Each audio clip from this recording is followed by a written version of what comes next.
चलिए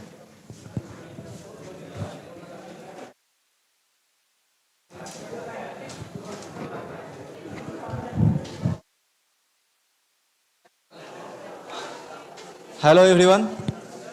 ठीक है, ओके, ठीक है ना। चलिए, आज का हमारा टॉपिक क्या है जी? आज का टॉपिक हमारा होगा हिट मोशन बनाएंगे, वो बताएंगे। स्टार्ट करेंगे वहीं से न्यूटन के सेकंड लॉ से। फिर हमारा टॉपिक होगा आज का हिट यानी कि ऊष्मा, उसके बाद। ठीक है, चलिए, न्यूटन का दूसरा गति नियम पहला कल पढ़े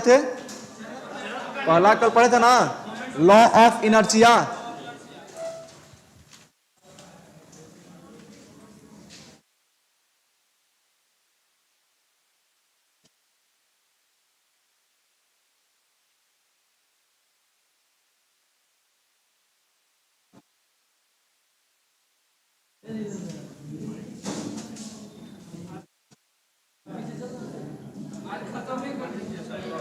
ऐसा ही, हाँ, एकदम ठीक है। हाँ, सेकेंड लॉ ऑफ मोशन, ठीक है, गति का दूसरा नियम, न्यूटन का दूसरा गति नियम से हमको क्या मिलता है जी? बल का व्यंजक प्राप्त होता है ना। हाँ, यानी हाँ, F बराबर में, यानी कि किसी वस्तु पर आरोपित बल उस वस्तु के द्रव्यमान तथा उस वस्तु पर आरोपित जो बल होता है उसके डायरेक्शन में जो एक्सेलरेशन उत्पन्न होता है उसके गुणनफल के बराबर होता है नहीं होता है? क्या होता है? न्यूटन का दूसरा नियम क्या कहता है? F बराबर ए में। हाँ, क्या कहलाता है? F equal to M A. ठीक है, यानी कि किसी वस्तु पर आरोपित बल, लिखिएगा न्यूटन के गति का दूसरा नियम। हाँ, न्यूटन के गति का दूसरा नियम, किसी वस्तु पर आरोपित बल उस वस्तु के द्रव्यमान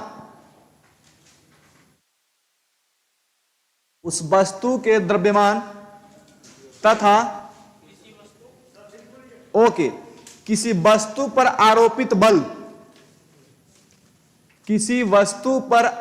बल उस वस्तु के द्रव्यमान तथा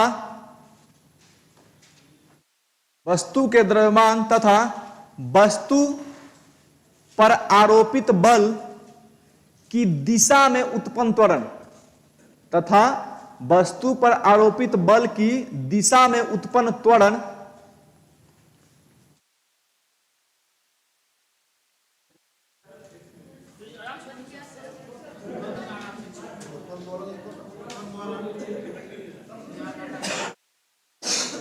ठीक है। क्या लिखे हैं आप लोग? क्या लिखे हैं पहले ये बताइए। बस इतना ही लिखे हैं अभी? ओके, ठीक है, मैं बोल देता हूं फिर से। किसी वस्तु पर आरोपित बल उस वस्तु के द्रव्यमान एवं उस वस्तु पर आरोपित बल की दिशा में उत्पन्न त्वरण, हाँ, के गुणनफल के बराबर होता है। उस वस्तु पर आरोपित बल, क्या लिखे हैं आप? आरोपित बल की दिशा में उत्पन्न त्वरण के गुणनफल के बराबर होता है। ठीक है, एक बार फिर से सुन लीजिए आप लोग, हिंदी वाले एक बार फिर से सुन लीजिए। किसी वस्तु पर आरोपित बल उस वस्तु के तथा उस वस्तु के द्रव्यमान पर लगने वाला जो बल है उसके दिशा में उत्पन्न त्वरण के गुणनफल के बराबर होता है। F बराबर ए में। इंग्लिश में भी लिखना है जी, चलिए लिख लीजिए। Applied force on substance, applied force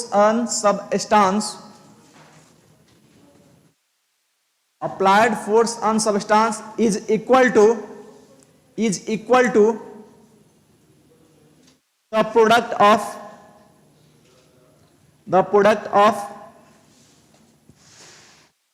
the mass of substance and acceleration in the direction of force in substance। यानी कि जो वस्तु है उस पे जो बल लग रहा है वो बल ठीक है, किसके बराबर होता है? तो उस वस्तु का जो द्रव्यमान है उसके द्रव्यमान और उस वस्तु पर लगने वाले बल की दिशा में जो त्वरण उत्पन्न होता है वो त्वरण, तो त्वरण और मास दोनों का गुणनफल क्या कहलाता है? उस वस्तु पर लगने वाला बल कहलाता है। यही ना है जी, ये क्या कहलाता है? F बराबर m ए, जहां पे m क्या है? मास, यानी कि वस्तु का क्या हो जाएगा? द्रव्यमान हो जाएगा। और a क्या होगा? एक्सीलरेशन, यानी कि त्वरण। तो इन दोनों का गुणनफल क्या कहलाएगा? F बराबर m ए, यानी कि ये बल का व्यंजक यहीं से न्यूटन के दूसरे गति नियम से प्राप्त होता है। ठीक है, न्यूटन के दूसरे गति नियम से क्या प्राप्त होता है? बल का व्यंजक प्राप्त होता है। और इसी को क्या कहा जाता है? न्यूटन का दूसरा गति नियम। ठीक है, न्यूटन का दूसरा गति नियम। बल को किस में मापा जाता है जी? न्यूटन में मापा जाता है ना। बल को किस में मापा जाता है? न्यूटन में, यानी इसका SI यूनिट क्या हो जाएगा? न्यूटन। ठीक है, अब देखिए 1 न्यूटन, इसका मतलब क्या हुआ कि अगर किसी 1 किलोग्राम, ध्यान दीजिएगा, ठीक है, 1 न्यूटन बराबर क्या होता है जी? केजी मीटर प्रति सेकंड स्क्वायर होता है ना। होता है नहीं होता है? होता है। इसका मतलब क्या हुआ कि किसी 1 किलोग्राम वस्तु पर, ठीक है, किसी 1 किलोग्राम के वस्तु पर अगर 1 न्यूटन का बल लगाया जाए, ठीक है, समझिएगा बात को, किसी 1 किलोग्राम की वस्तु पर अगर 1 न्यूटन का फोर्स लगाया जाए तो उत्पन्न जो त्वरण होगा वो क्या होगा? 1 मीटर प्रति सेकंड स्क्वायर का त्वरण उत्पन्न होगा। ठीक है, कितना त्वरण उत्पन्न होगा जी? हाँ, यानी 1 किलोग्राम की वस्तु पर, ठीक है, 1 किलोग्राम की वस्तु पर अगर आप 1 न्यूटन का फोर्स लगाते हैं तो जो त्वरण उत्पन्न होगा वो कितना होगा? 1 मीटर प्रति सेकंड स्क्वायर जो होगा वो एक्सेलरेशन, यानी कि त्वरण वहां पे उत्पन्न होगा। तो ये क्या था? न्यूटन का सेकंड लॉ। इसी से संबंधित एक वर्ड आता है संवेग, जिसको हम लोग मोमेंटम कहते हैं ना जी, मोमेंटम। जैसे कि आप लोग देखते हैं कोई खिलाड़ी गेंद को कैच करता है, यहां से क्वेश्चन पूछा जाता है, आप बीपीएससी का पेपर देखेंगे तो एग्जाम्पल से क्वेश्चन पूछा जाएगा, कोई खिलाड़ी जो है वो अगर गेंद को कैच करता है तो हाथ को पीछे की ओर खींचता है, ऐसा होता है ना। गेंद को कैच करता है तो अपने हाथ को पीछे की ओर खींचता है, ऐसा क्यों होता है? ऐसा क्यों होता है?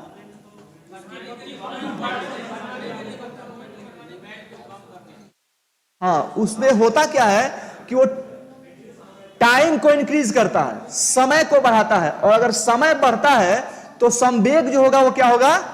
कम होगा। ठीक है, तो यही कारण होता है कि खिलाड़ी जो है वो हाथ को पीछे खींच देता है, ऐसा होता है ना जी। MS धोनी का मैं नहीं बोल रहा हूं, वो हाथ पीछे नहीं खींचते, वो नहीं खींचते हैं जी। हाँ, वो नहीं खींचते हैं, वो जहां पकड़ते हैं वहीं से गिल्ली बिखेर देता है, वो अलग चीज है। हाँ, वो अपना हाथ पीछे क्यों नहीं खींचते हैं, ऐसा होता है ना। जैसे देखे होंगे अभी IPL चल रहा था, फाइनल था, तो वो क्या किया? शुभमन गिल को वहीं से पकड़ा और वहीं से डिपार्चर कर दिया और वहीं से टीम उसका जो है लीड बना ली, है ना। तो वो अलग चीज है। लेकिन वहां पे एक चीज और मैं बता रहा हूं, देखिएगा, जहां पे हाई जंप या लॉन्ग जंप होने वाला होता है, जहां पे हाई जंप होता है या फिर लॉन्ग जंप होता है, वहां पे क्या बनाया होता है? जहां पे खिलाड़ी जंप करते हैं वहां पे कैसा जगह होता है? या तो गद्दादार बनाया गया होता है या फिर वहां पे क्या होता है? मिट्टी को खोद दिया गया होता है, ऐसा होता है ना। क्यों होता है? हाँ, चोट तो नहीं लगेगा, बात वही है, लेकिन वहां पे क्या किया जाता है? वहां पे टाइम को बढ़ाया जाता है, संवेग को बढ़ाया जाता है। तो संवेग क्या होता है? मोमेंटम क्या होता है? संवेग, मोमेंटम, संवेग।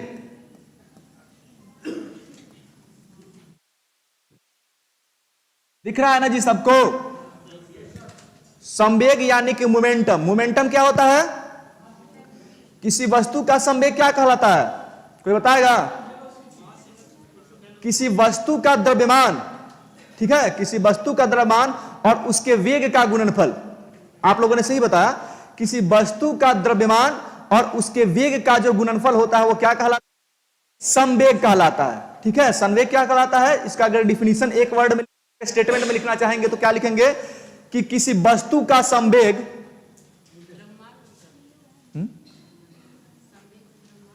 हाँ, द्रव्यमान और उसका वेग दोनों का गुणनफल। हाँ, क्या लिखे?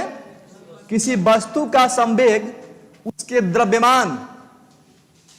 द्रव्यमान यानी कि मास, किसी वस्तु का संवेग उसके द्रव्यमान और वेग के गुणनफल के बराबर होता है। इंग्लिश में लिखना चाहेंगे? ओके, नहीं, जो लोग नहीं लिखे उनके लिए बोल देते हैं। गुणनफल के बराबर होता है, ठीक है। किसी वस्तु का संवेग उसके द्रव्यमान और वेग के गुणनफल के बराबर होता है, ठीक है। यानी कि संवेग बराबर क्या होगा जी? द्रव्यमान गुणे वेग, यानी कि मास गुणे वेलोसिटी, ठीक है। जहां पे मास जो होता है वो क्या होता है? कांस्टेंट होता है, ठीक है। मास जो है वो क्या होता है? कांस्टेंट होता है। इंग्लिश वाला लिख लीजिएगा कि momentum of a substance,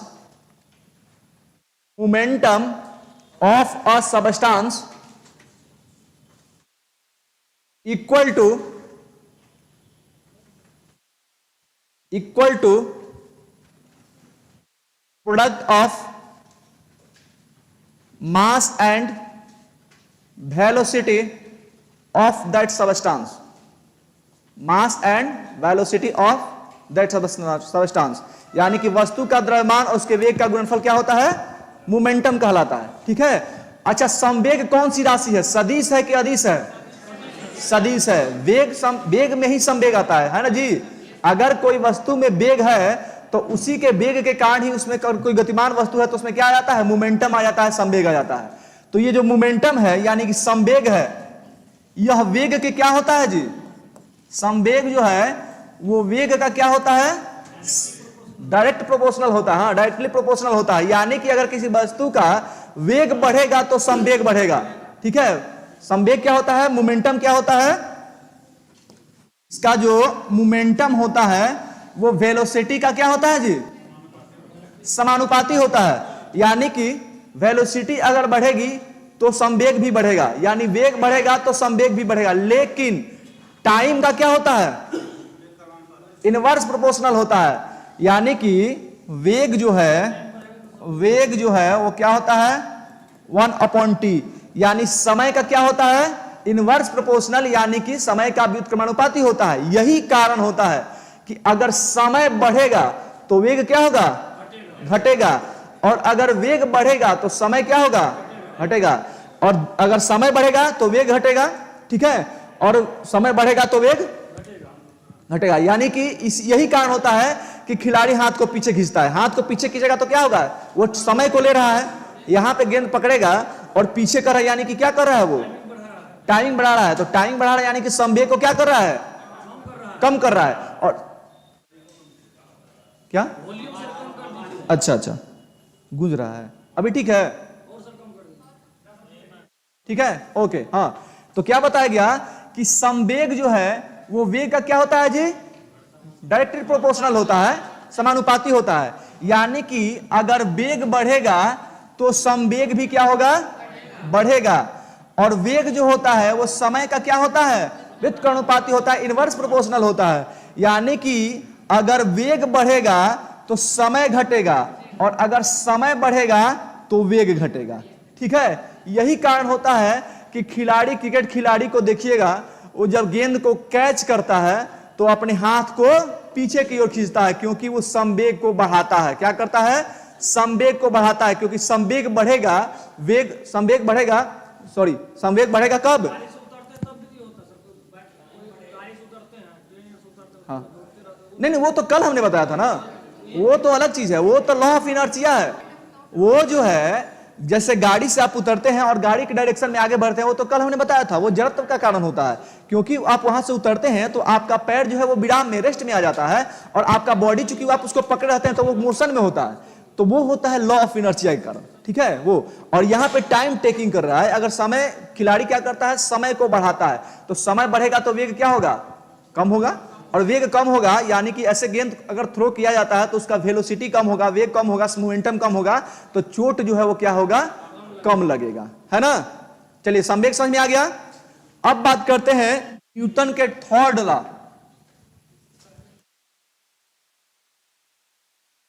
third law, ये तो सभी लोग जानते होंगे जी।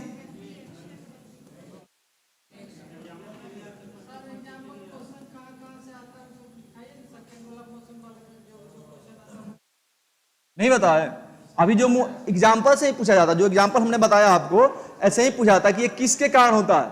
ठीक है, अगर चलती हुई गाड़ी से आप उतरते हैं और उसी की दिशा में भागते हैं, ऐसा क्यों होता है? लॉ ऑफ इनर्शिया के कारण। संवेग वाले में? कौन सेकंड वाले में? अच्छा, इसी का लिख लीजिए, उदाहरण लिख लीजिए। संवेग में उदाहरण लिख लीजिए, लिख लीजिए। जब कोई खिलाड़ी, हाँ लिख लीजिए एग्जाम्पल में, उदाहरण में, जब कोई खिलाड़ी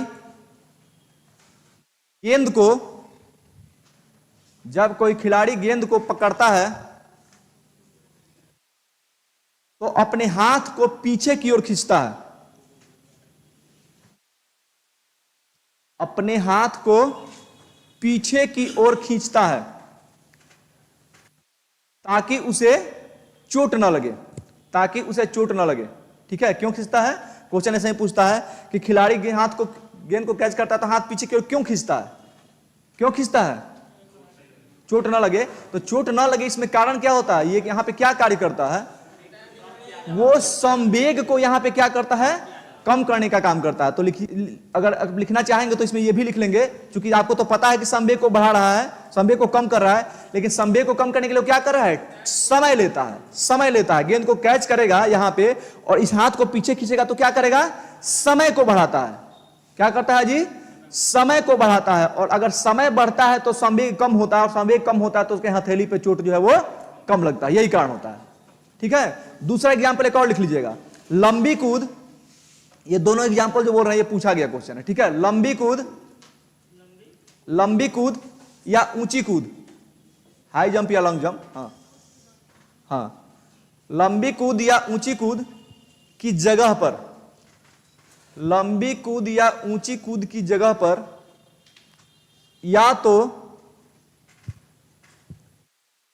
तो गद्दे रख दिए जाते हैं, या तो गद्दे रख दिए जाते हैं, इंग्लिश में बोल दें, हो गया।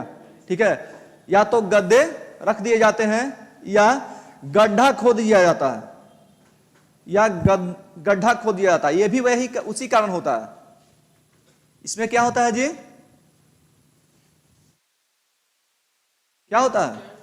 टाइम टेकिंग को बढ़ाया जा रहा है। ठीक है, गड्ढा खोद दिया जाता है। क्यों? क्यों बोलिए, क्यों? समय को बढ़ाने के लिए, क्योंकि अगर समय बढ़ेगा तो संवेग जो है वो कम होगा, और संवेग अगर कम होगा तो उसके हाथ पर चोट जो है वो कम लगेगा। ठीक है, चलिए थर्ड लॉ ऑफ मोशन, गति का तीसरा नियम क्या कहता है जी? गति का तीसरा नियम देखिए ये क्या कहता है। तीसरा नियम क्या कहता है कि अगर आप कोई क्रिया करते हैं, ठीक है, तो उसके विपरीत प्रतिक्रिया होती है ना जी। यानी कि जब एक वस्तु दूसरे वस्तु पर बल लगाता है, ठीक है, यानी एक वस्तु, समझ लीजिएगा पहले बात को, फिर आपको समझ में आ जाएगा। जब एक वस्तु दूसरे वस्तु पर बल लगाता है, ठीक है, एक वस्तु दूसरे पर बल का प्रयोग करता है, तो उसी समय दूसरा वस्तु भी पहले वस्तु पर क्या करता है? बल का प्रयोग करता है। अंतर क्या होता है? अंतर इसमें क्या होता है? अंतर दिशा का होता है। परिमाण दोनों का बराबर होता है, लेकिन दिशा विपरीत होती है। होती कि नहीं होती है? एक वस्तु अगर दूसरे वस्तु पर बल का प्रयोग करता है तो होता क्या है कि दूसरा वस्तु भी उसी समय पहले वस्तु पर बल का प्रयोग करता है। ठीक है, अंतर क्या होता है कि दोनों वस्तु पर जो बल लगाया जाता है वो परिमाण में तो बराबर होता है, लेकिन दिशा उसका विपरीत होती है।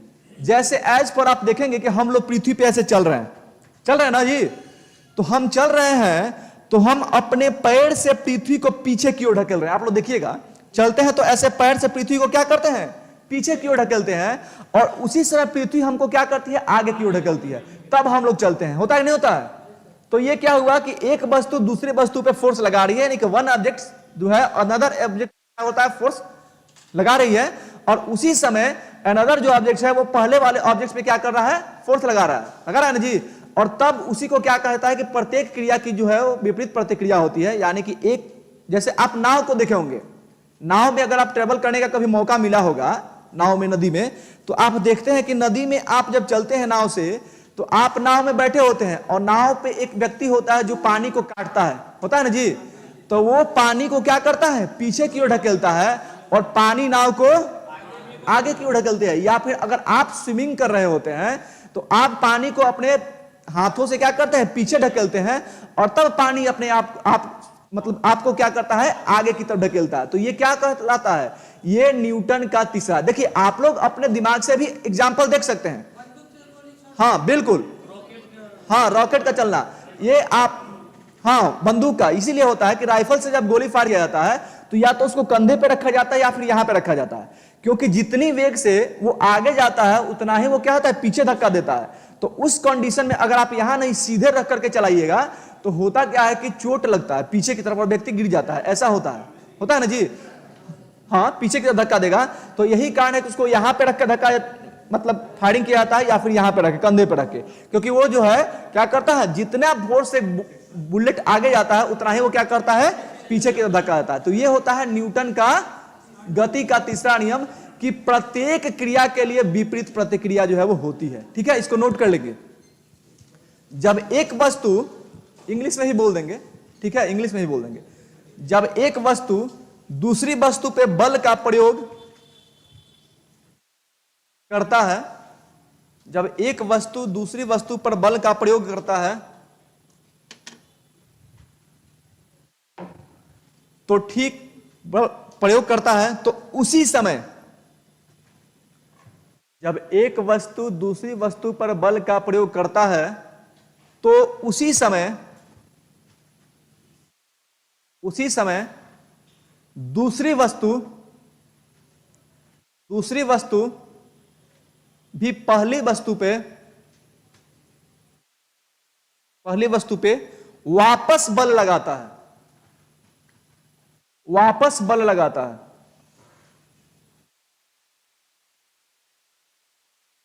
बढ़िया। प्रयोग किए गए दोनों बल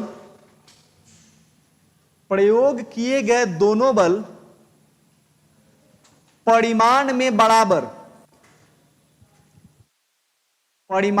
बराबर किंतु दिशा एक दूसरे के विपरीत होती है। परिमाण में बराबर किंतु दिशा एक दूसरे के विपरीत होती है।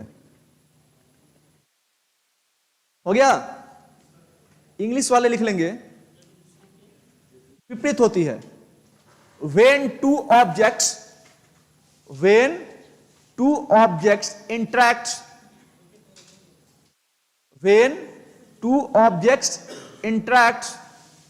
they apply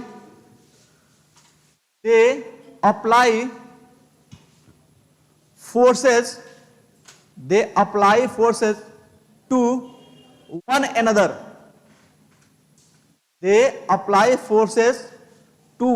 यानी कि वो एक दूसरे पे क्या करते हैं, फोर्स अप्लाई करते हैं। हो गया, one another that are equal in magnitude,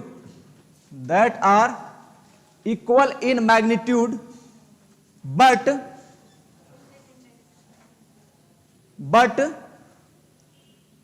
opposite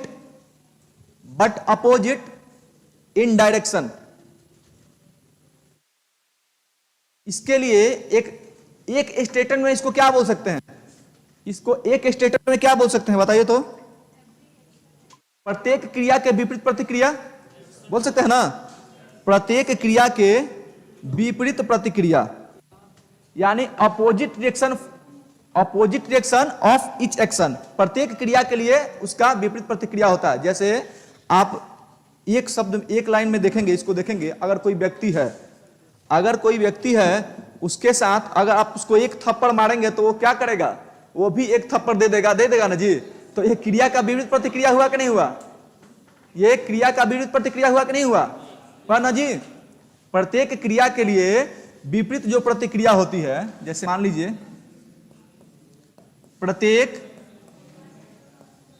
क्रिया के विपरीत प्रतिक्रिया। ठीक है, इसका एग्जाम्पल क्या होगा? इसका एग्जाम्पल नोट कर लेंगे आप लोग, वहां से क्वेश्चन पूछा जाएगा। उदाहरण, न्यूटन के तीसरे नियम का उदाहरण एक आध बोले बताइए तो आप लोग। अभी तो हमने 3-4 बताया। न्यूटन के तीसरे लॉ का बताइए। हाँ,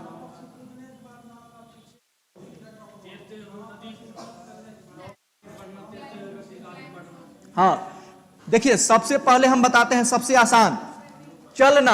हम लोगों का चलना होगा ना जी, चलना यानी कि वॉकिंग। इसमें क्या होता है? चलने में क्या होता है? चलने में हम अपने पैर से धरती को पीछे धकेलते हैं, यानी कि हम धरती पे क्या कर रहे हैं? पृथ्वी पे फोर्स लगा रहे हैं, और पृथ्वी क्या कर रही है? हमारे ऊपर फोर्स लगा रही है, हमारे पैर के ऊपर, तब हम चलते हैं ना जी। तो चलना क्या हुआ? न्यूटन के तीसरे गति नियम, यानी कि प्रत्येक क्रिया के विपरीत प्रतिक्रिया, उसका एग्जाम्पल हुआ कि नहीं हुआ? अच्छा, नदी में तैरना हो जाएगा? लिखिए, नदी में तैरना। ठीक है, नदी में तैरना, यह हो जाएगा सेकंड एग्जाम्पल। बंदूक से गोली का, हाँ, बंदूक से गोली का चलाना, गोली को चलाना, बंदूक से गोली को चलाना, यह क्या हो जाएगा? Example of third law. तीसरे नियम में क्या हो जाएगा?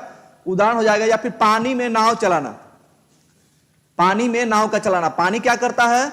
आपको नाव को आगे की तरफ ढकेलता है, और वो जो खेने वाला होता है वो पानी को पीछे की ओर ढकेलता है। तो ये क्या होता है? न्यूटन का थर्ड लॉ। अच्छा, एक चीज बताइएगा आप लोग, ये क्वेश्चन पूछा हुआ है, ये क्वेश्चन पूछा हुआ है, आप लोग बताएंगे जरा सा। आप लोग देखे भी होंगे, ये हो गया कुआं, ये क्या हुआ? कुआं।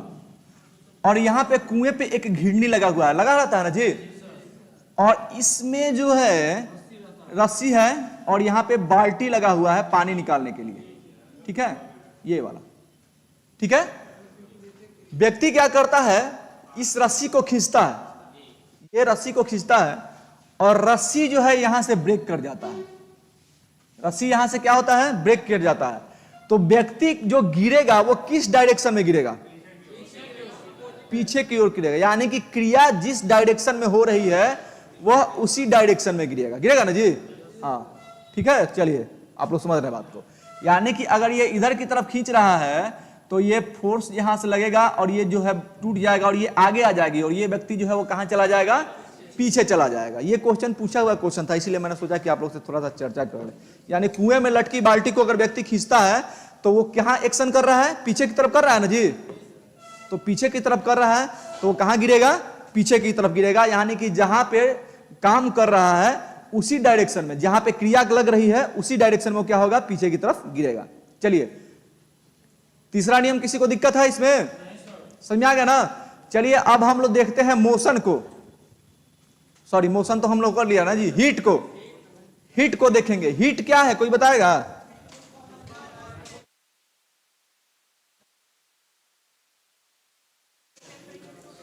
हीट को क्या कहते हैं?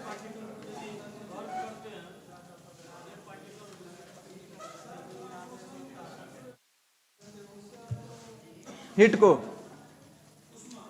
हीट उष्मा। हाँ,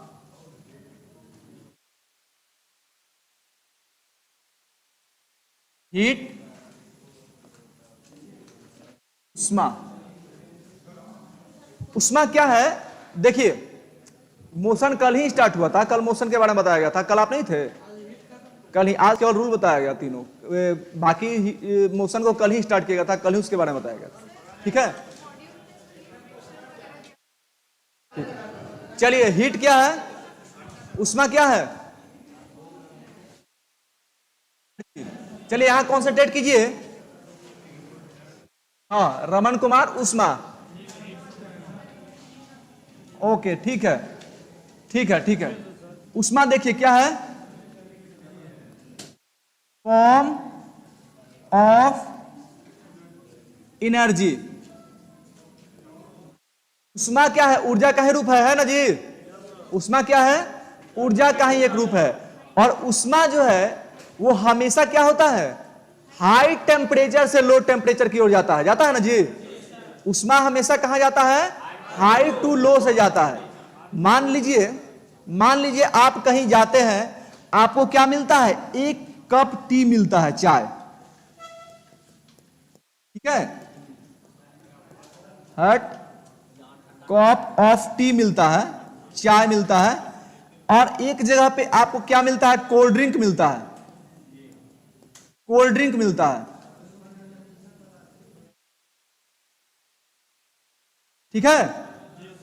क्या मिलता है, हॉट कप ऑफ टी यानी गर्म चाय और कोल्ड ड्रिंक मिलता है। आप क्या देखते हैं, आप देखेंगे कि ये हॉट कप ऑफ टी यानी गर्म जो चाय है वो क्या होता है, धीरे धीरे ठंडा होता है, और ये कोल्ड ड्रिंक जो है वो क्या हो रहा है, या धीरे धीरे गर्म हो जाता है, होता है ना जी। तो इससे क्या पता चल रहा है ना कि टेम्परेचर हाई टू लो जा रहा है। किसी को समस्या है कि नहीं, हाई टू लो नहीं जा रहा है, बोलिए। किसी को ऐसा लग रहा है कि यहां पे हाई टू लो टेम्परेचर नहीं जा रहा है, ये जो है गर्म से ठंडा हो रहा है और ये ठंडा से गर्म हो रहा है, तो टेम्परेचर दोनों में हाई टू लो जा रहा है कि नहीं जा रहा है। किसी को कंफ्यूजन ही नहीं है जी।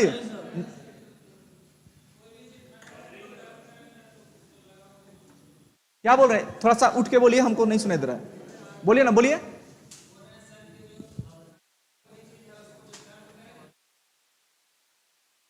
हाँ, यही तो आप सही बोल रहे हैं। तो हम यहां पे बता रहे हैं वही कि टेम्परेचर जो है ना, जो तापमान होता है, उष्मा होता है, जो भी उष्मा की आप बात करेंगे, ये उष्मा हमेशा कहां जाता है जी, तो हमेशा जो है हाई टेम्परेचर से, हाई से क्या जाता है, लो में जाता है।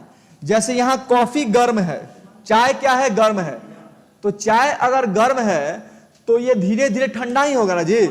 तो हाँ, वातावरण के अनुसार, तो ये यहां पे चाय गर्म है यानी कि इसका टेम्परेचर ज्यादा है, T1 जो है वो क्या है, ज्यादा है, इसको T1 मान लेते हैं और इसको T2 मान लेते हैं। ध्यान दीजिएगा, इसको T1 मान लेते हैं, जो गर्म चाय है, यहां कॉन्सेंट्रेट कीजिए, ये गर्म चाय जो है इसको T1 मान लेते हैं और कोल्ड ड्रिंक जो है इसको T2 मान लेते हैं, इसके टेम्परेचर को। तो ये जगह ठंडा हो रहा है, ये ठंडा हो रहा है, तो इसका टेम्परेचर वातावरण से फिलहाल ज्यादा है, तभी ना गर्म लग रहा है, वातावरण से ज्यादा है तभी तो गर्म लग रहा है ना जी। तो ये धीरे धीरे क्या होगा, नीचे आएगा। कितना नीचे आएगा, जब तक ये वातावरण के टेम्परेचर के बड़ा। अब देखिए, ये है कोल्ड, ये क्या होगा, गर्म होगा। ये ठंडा है तो क्या होगा, गर्म होगा। कैसे होगा, जब इसमें हाई टेम्परेचर जाएगा वातावरण का, तो ही ये गर्म होगा ना जी, बोलिए।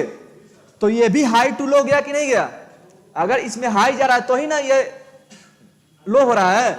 मान लीजिए यहां पे भी टेम्परेचर क्या हो रहा है, यहां पे टेम्परेचर जो है हाई टू लो जा रहा है, ये हाई है, यहां से इसमें लो में जा रहा है, और ये इसमें हाई है तो ये लो में आ रहा है ना, बोलिएगा। किसी को ऐसा लग रहा हो कि ये कोल्ड ड्रिंक है तो ये कैसे हाई में लो गया, किसी किसी के दिमाग में आ रहा होगा, भले ही नहीं बोल रहा है, आ रहा है कि नहीं आ रहा है, आ रहा होगा ना, हम बोल रहे हैं कि आ रहा होगा हम समझ रहे हैं कि आ रहा होगा। देखिए यहां पे ये गर्म कब होता है, जब हाई लो में जाता है तब ये नहीं गर्म होता है जी, क्योंकि अगर लो जाता तो ये और ठंडा होता, अगर लो टेम्परेचर इसमें जाता तो ये और क्या होता, ठंडा होता। तो ये दोनों में कंडीशन में आप क्या देख रहे हैं कि ये हाई, यहां भी हाई से लो जा रहा है और यहां जो है वहां भी हाई से लो जा रहा है।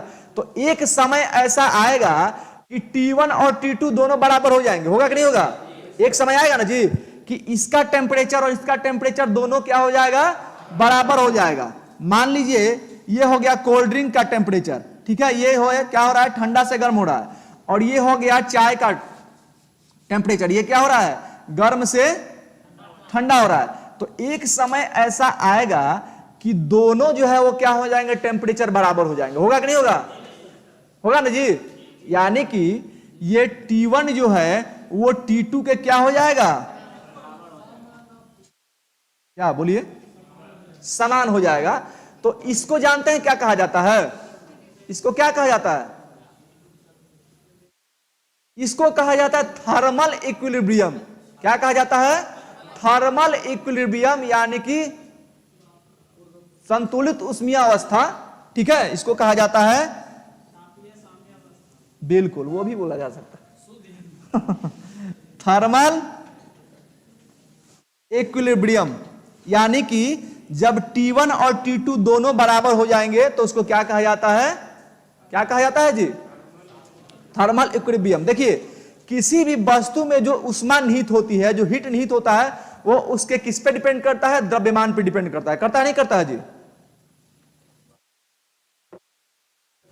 यही कारण होता है कि अगर आप किसी वस्तु को टच करते हैं, अगर आप किसी वस्तु को क्या करते हैं? टच करते हैं, तो आपको महसूस होता है कि वस्तु जो है वो गर्म है कि ठंडा है। आप किसी वस्तु को टच करते हैं तो आपको महसूस होता है ना कि वस्तु जो है वो गर्म है या ठंडा है? महसूस होता है कि नहीं होता है? ये किस पे डिपेंड करता है? किसी वस्तु में जो ऊष्मा निहित होती है वो उसके द्रव्यमान पे डिपेंड करती है, और यही कारण होता है कि आप उसको टच करते हैं तो आपको पता चल जाता है कि वस्तु जो है वो गर्म है या ठंडा है। ठीक है, अगर किसी वस्तु को आप स्पर्श करते हैं और अगर आपने उसको स्पर्श किया और अगर वो वस्तु गर्म है, इसका मतलब क्या होता है?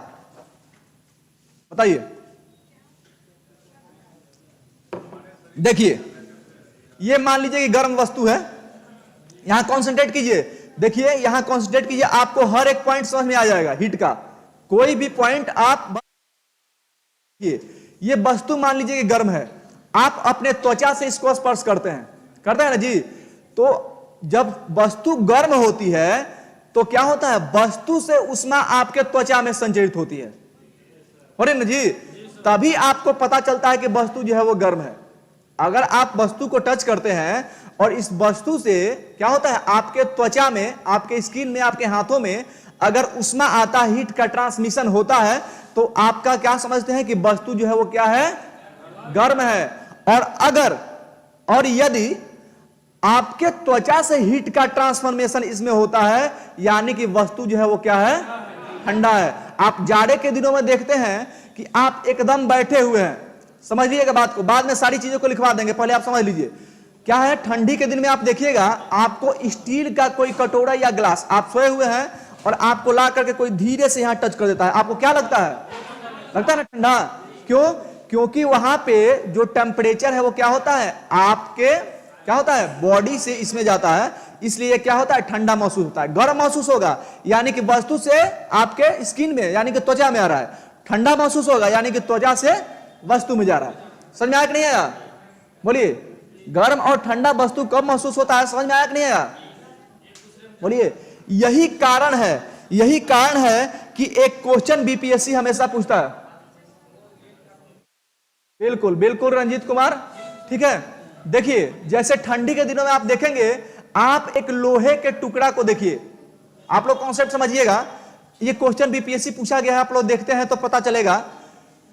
क्या होता है कि ठंडी के दिनों में, ठीक है, आप लोहे का एक टुकड़ा ले लीजिए और लकड़ी का एक गुटका ले लीजिए, ठीक है। लकड़ी का एक गुटका है और लोहे का एक टुकड़ा है। आप ठंडी के दिनों में दोनों को स्पर्श कीजिएगा, क्या पाएंगे? लोहा ज्यादा ठंडा होगा। लोहे का टुकड़ा जो है वो ज्यादा ठंडा होगा कंपैरिजन में लकड़ी के टुकड़े के। होगा कि नहीं होगा? कारण क्या है? कारण क्या है? हाँ, लोहा जो है वो उष्मा का क्या होता है? लकड़ी से बेटर, लकड़ी से बेहतरीन सुचालक है, बेहतरीन चालक है, इसीलिए वो क्या होता है? आपको ठंडा ज्यादा महसूस होता है। ऐसा क्वेश्चन पूछा गया है, आप लोग देखे होंगे प्रीवियस ईयर क्वेश्चन, देखते हैं ये क्वेश्चन पूछा गया है ना, ये क्वेश्चन पूछा गया है, तो इस सबको आप लोग ध्यान रखेंगे। तो उष्मा क्या होता है जी? एक प्रकार का ऊर्जा है ना। और ये क्या होता है? ये उष्मा जो एक प्रकार का ऊर्जा है, यह एक रूप दूसरे रूप में क्या होता है? ट्रांसफर किया जाता है ना जी। उष्मा क्या है? एक प्रकार का ऊर्जा है जो बता रहे हैं, हाई टू लो तो जाता है। अभी मैं बता रहा हूं कि उष्मा एक ऊर्जा है जो एक रूप से दूसरे रूप में क्या किया जाता है? परिवर्तित किया जाता है, ट्रांसफर किया जाता है। उष्मा जो है खत्म नहीं होता है। कोई भी एनर्जी की आप बात करेंगे तो एनर्जी क्या होता है? वो समाप्त नहीं होता है, वह एक रूप से दूसरे रूप में क्या होता है? परिवर्तित हो जाता है। जैसे हीटर, इलेक्ट्रिक हीटर को देखते हैं ना जी, इलेक्ट्रिक हीटर को वो क्या करता है? हाँ, इलेक्ट्रिक हीटर को देखेंगे, हाँ बदलता है ना जी। तो वहां पे क्या कर रहा है वो? वहां पे वो क्या कर रहा है? ऊर्जा को एक रूप से दूसरे रूप में बदल रहा है ना जी। बदल रहा है कि नहीं बदल रहा है? तो ऊर्जा यही होता है, ये फॉर्म है, एनर्जी का ही रूप है। और हाँ वही तो, यही मैं बता रहा हूं कि ये ऊर्जा जो है वो समाप्त नहीं होता है, एक रूप से दूसरे रूप में क्या होता है, परिवर्तित हो जाता है। तो उष्मा क्या हुआ, एक ऊर्जा ही हुआ, उष्मा जो है वो क्या हुआ, एक ऊर्जा ही हुआ। लिखना चाहेंगे इसको, एकदम लिख लीजिए। हीट क्या है,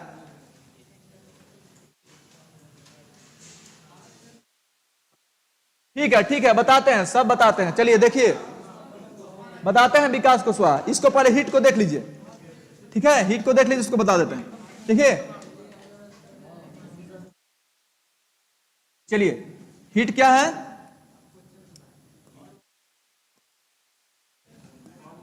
हीट उष्मा लिखेंगे, उष्मा लिखेंगे, उष्मा ऊर्जा का एक रूप है। Heat is a form of energy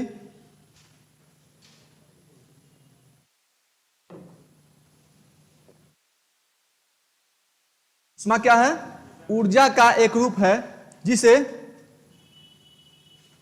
ऊर्जा के अन्य रूपों में बदला जा सकता है।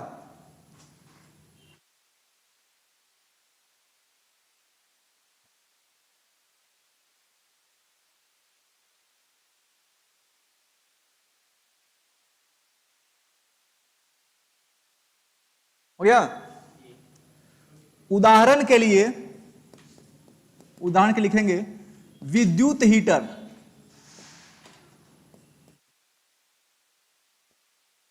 विद्युत हीटर का इस्तेमाल करके, इलेक्ट्रिक हीटर का इस्तेमाल करके, इलेक्ट्रिक हीटर का इस्तेमाल करके क्या किया जाता है, विद्युत ऊर्जा यानी कि इलेक्ट्रिक एनर्जी को थर्मल एनर्जी में कन्वर्ट किया जाता है। क्या था ना जी, हाँ ठीक है, विद्युत हीटर का इस्तेमाल करके, नहीं विद्युत हीटर का इस्तेमाल किया जाता है तो उसमें से विद्युत ऊर्जा होता है ना पहले, और वो वहां से जब गर्म होता है तो वहां से थर्मल एनर्जी देता है, उसमें ऊर्जा देता है कि नहीं देता है, थर्मल एनर्जी नहीं देता है, बोलिए। हीटर नहीं देखती हैं, विद्युत हीटर, इलेक्ट्रिक हीटर वो जो होता है इस्तेमाल किया जाता है भाई। तो विद्युत हीटर का इस्तेमाल करके क्या किया जाता है, हाँ इलेक्ट्रिक एनर्जी को थर्मल एनर्जी में क्या किया है, कन्वर्ट किया जाता है, ठीक है। एक चीज और आप देखते होंगे, भाप इंजन, थर्मल एनर्जी, उसमें ऊर्जा, थर्मल एनर्जी को बोला जाता है, उसमें ऊर्जा को, हाँ हाँ, यानी कि इलेक्ट्रिक विद्युत हीटर जो होता है, इलेक्ट्रिक हीटर का अगर आप यूज करते हैं तो वहां पे होता क्या है, इलेक्ट्रिक लिखना चाहेंगे, लिख लीजिए, electric heater, electric heater, electric heater electric energy को, इलेक्ट्रिक हीटर इलेक्ट्रिक एनर्जी को थर्मल एनर्जी में कन्वर्ट करता है, थर्मल एनर्जी में क्या करता है, कन्वर्ट करता है। बात करते हैं हम लोग भाप इंजन की। इलेक्ट्रिक इंजन देखे हैं, ये स्टीम इंजन, हाँ हाँ, वो क्या करता है, उसमें क्या होता है, उसमें क्या होता है, थर्मल एनर्जी को मैकेनिकल एनर्जी में ट्रांसफर किया जाता है। क्या होता है ना जी, क्या किया जाता है, थर्मल एनर्जी को मैकेनिकल एनर्जी में ट्रांसफर किया जाता है। दूसरा एग्जांपल लिख लेंगे, भाप इंजन, दूसरा एग्जांपल, पहला में छूट गया है, क्या छूट गया है, क्या लिखे हैं पहले बोलिए ना, इस्तेमाल करके विद्युत ऊर्जा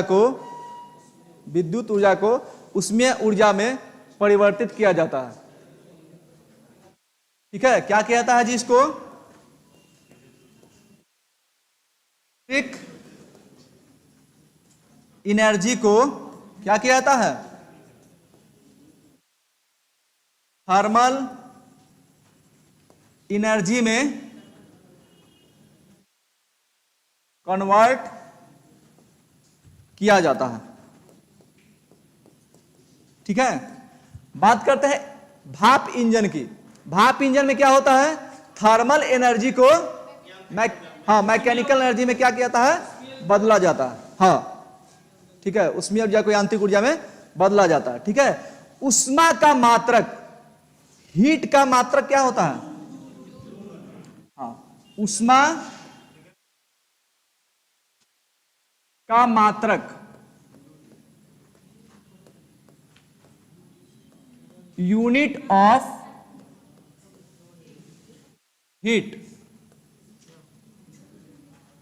यूनिट ऑफ हीट। देखिए चूंकि उष्मा जो है ऊर्जा का ही एक रूप होता है, ऊर्जा का ही एक रूप होता है ना जी। तो जब ऊर्जा का एक रूप होता है तो ऊर्जा को किसमें मापा जाता है? तो ऊर्जा का जब रूप है तो ऊर्जा को अगर जूल में मापा जाता है तो उष्मा को किसमें मापा जाता है? हाँ, तो उष्मा को भी जो है जूल में मापा जाता है। लेकिन इसके अलावे भी, हाँ इसके अलावे भी कुछ ऐसी क्या है जो जनरली यूज में ली जाती है, वैसे भी कुछ क्या है यूनिट है जिसमें इसको मापा जाता है। मापा जाता है नहीं मापा जाता है? जूल के अलावे हीट को और किस यूनिट में मापा जाता है? कैलोरी में मापा जाता है, ठीक है। या फिर ब्रिटिश थर्मल यूनिट में मापा जाता है। किसमें मापा जाता है जी? जूल में, कैलोरी में, या फिर ब्रिटिश थर्मल इकाई। क्या जी, क्या बोल रहे हैं? कुछ कौन? हम बताना तो लिखिए ना, गूगल क्या है बात करते हैं। एक अलग है ना। ब्रिटिश थर्मल यूनिट नहीं होता है जी। ब्रिटिश थर्मल यूनिट जानते हैं क्या होता है? बोलिए।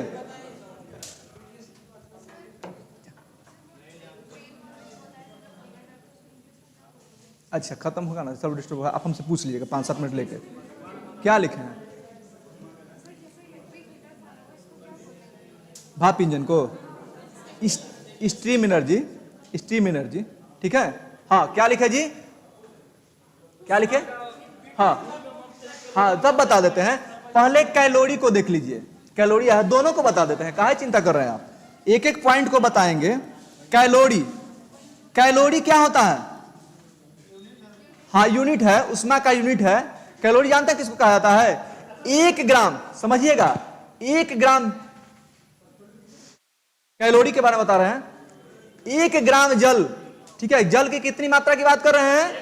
1 ग्राम जल 1 डिग्री सेल्सियस बढ़ाने के लिए, समझिएगा स्टेटमेंट को।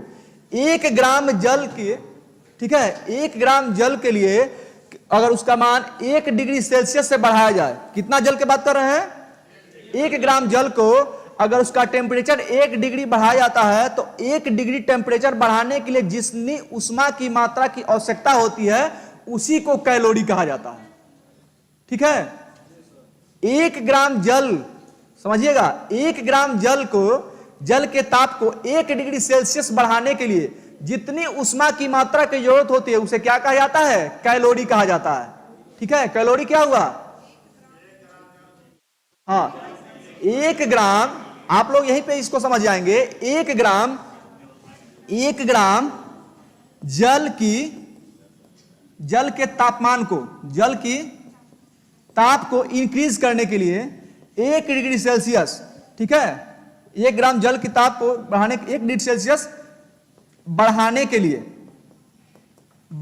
के लिए कुछ उष्मा की जरूरत होगी ना जी। तो जितनी उष्मा की जरूरत होती है उसे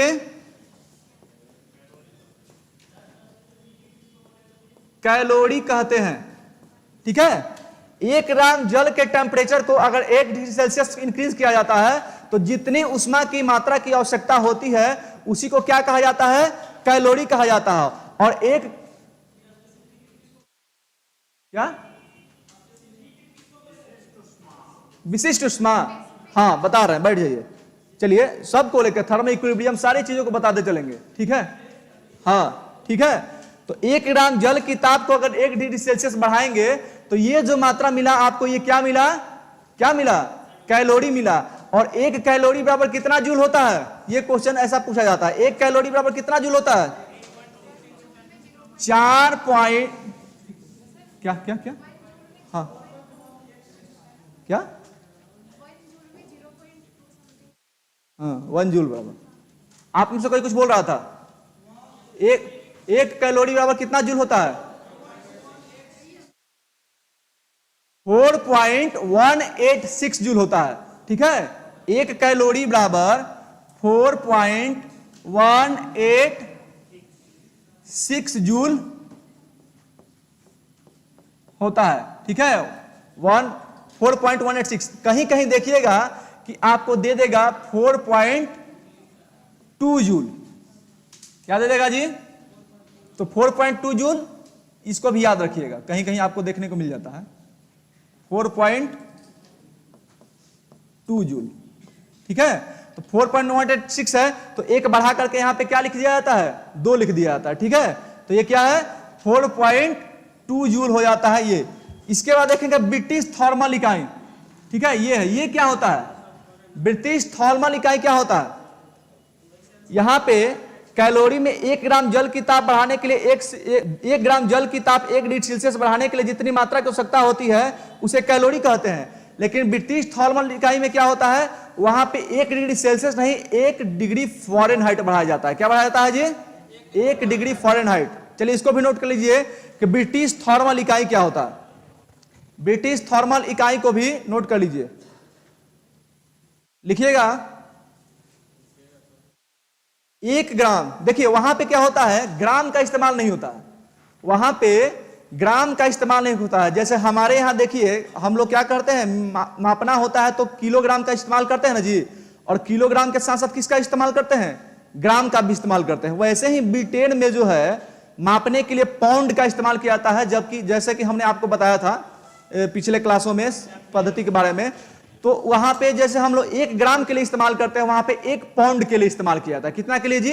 1 पाउंड के। तो लिखेंगे 1 पाउंड जल का तापमान, लिखेंगे 1 पाउंड जल का तापमान 1 डिग्री फ़ारेनहाइट बढ़ाने के लिए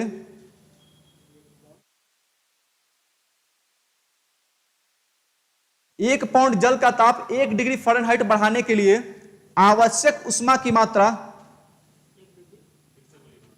1 पाउंड जल का ताप 1 डिग्री फ़ारेनहाइट बढ़ाने के लिए आवश्यक उष्मा की मात्रा को 1 ब्रिटिश थर्मल यूनिट कहा जाता है।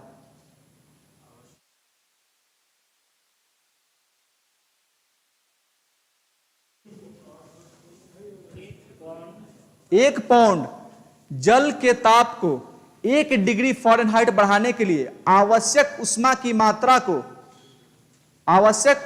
मात्रा को ब्रिटिश थर्मल इकाई कहा जाता है।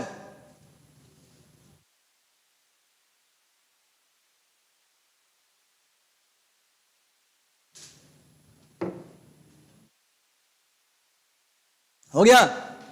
1 ब्रिटिश थर्मल यूनिट बराबर कितना होता है? कितना जूल, कितना कैलोरी होता है? 252 कैलोरी। नोट कर लीजिएगा, कितना होता है जी? 252 कैलोरी होता है। ठीक है, 1 ब्रिटिश थर्मल यूनिट बराबर 252 कैलोरी होता है। ठीक है,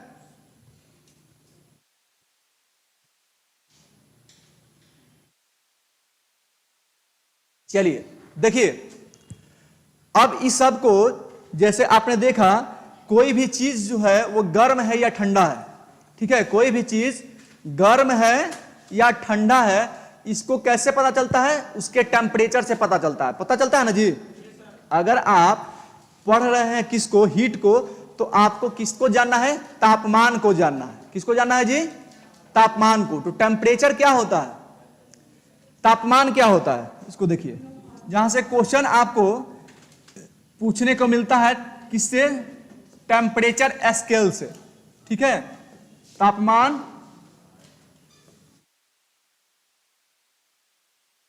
टेम्परेचर। टेम्परेचर क्या है? टेम्परेचर वह उष्मीय मान है, टेम्परेचर जो है वो क्या है? वह उष्मीय मान है जिससे आपको पता चलता है कि कोई वस्तु गर्म है या ठंडा है कि नहीं है। टेम्परेचर क्या है? वह उष्मीय मान है जिससे आपको पता चलता है कि वस्तु जो है वो क्या है? गर्म है या ठंडा। ठीक है, इसको नोट कर लीजिए।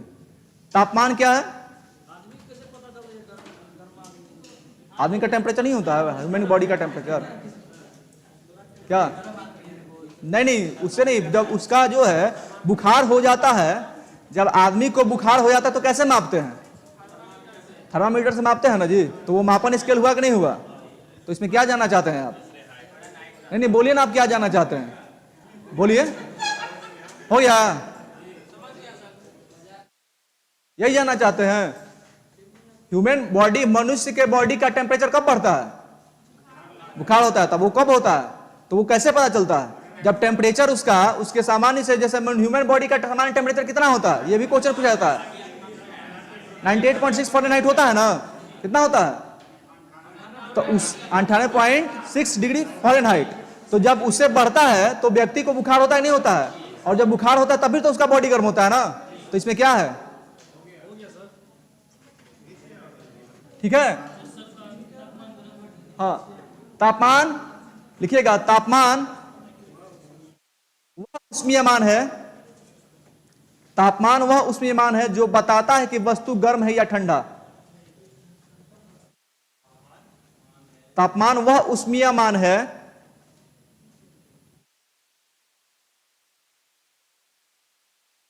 हाँ, तापमान का परिभाषा, तापमान वह उष्मीयमान है जिससे पता चलता है कि वस्तु गर्म है या ठंडा। इंग्लिश में लिखना चाहेंगे? लिख लीजिए, लिख लीजिएगा कि temperature is the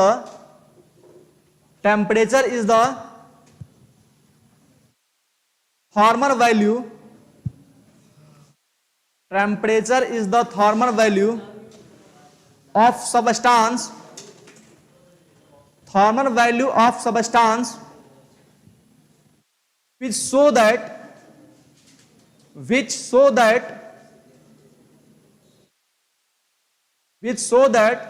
substance is hot or cold, जो यह बताता है कि सबस्टांस क्या है, गर्म है या ठंडा है। अब देखिए, इस तापमान को मापने के लिए क्या होता है? कुछ पैमाना होता है। क्या होता है जी? कुछ पैमाना होता है, जिन पैमानों के आधार पे क्या कहता है, टेम्परेचर को मेजर किया जाता है, मापा जाता है, जिसको हम लोग क्या कहते हैं, तापमापी कहते हैं, टेम्परेचर स्केल। ठीक है। ये टेम्परेचर स्केल कितने प्रकार का होता है जी? किन कौन? जनरली ये 4 प्रकार का होता है। ठीक है। ये जो तापमान स्केल होते हैं वो 4 प्रकार के होते हैं। कितने प्रकार का होता है जी? 4 प्रकार का। ये जो तापमान स्केल होता है, तापमान स्केल,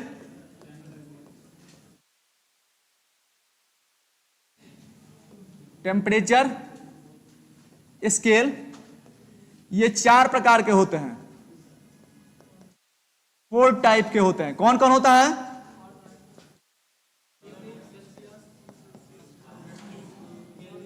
सेल्सियस पैमाना,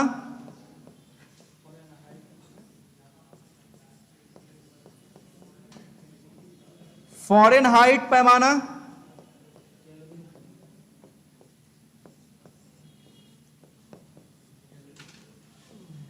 केल्विन पैमाना, और चौथा क्या होता है जी? र्यूमर। हाँ, र्यूमर पैमाना। ठीक है। ये 4 प्रकार के होते हैं। कितने प्रकार का होता है जी? 4 प्रकार का। क्या बोलिए? ठीक है, 4 प्रकार का। इन सेल्सियस पैमाना, फ़ारेनहाइट पैमाना, केल्विन पैमाना, इन तीनों को ज्यादातर यूज में किया जाता है, इसलिए इन तीनों को आप लोग जानते होंगे। ठीक है। अब देखिए, ये जो सेल्सियस पैमाना है मापने का, इसका रेंज क्या होता है? इसका रेंज 0 से 100 तक होता है ना जी? 0 से 100 तक होता है। इसमें 2 पॉइंट होते हैं। इसमें क्या होता है? 2 पॉइंट होते हैं। एक होता है हिमांक और दूसरा होता है क्वथनांक। यानी एक होता है फ्रीजिंग पॉइंट और दूसरा होता है बॉइलिंग पॉइंट। क्या होता है?